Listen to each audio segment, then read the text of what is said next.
How to use Mastodon Social. Here are the steps on how to use Mastodon Social. 1. Choose a Mastodon server. Mastodon is a decentralized social media platform, which means that there are many different servers, each with its own community and rules. You can choose a server based on your interests, location, or any other criteria that is important to you.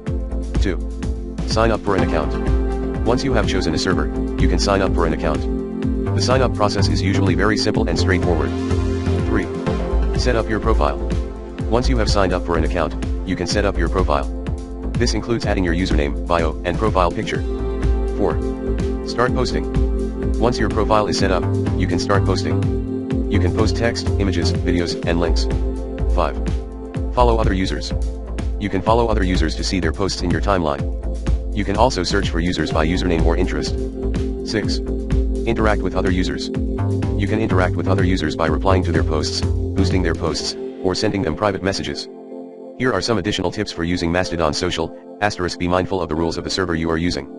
Each server has its own set of rules, so it is important to read and follow them. *, be respectful of other users. Mastodon is a community-driven platform, so it is important to be respectful of other users. *, use hashtags to help people find your posts. Hashtags are a great way to categorize your posts and make them more visible to other users. *, don't be afraid to experiment. Mastodon is a great platform to explore and experiment with new ways to communicate and connect with others.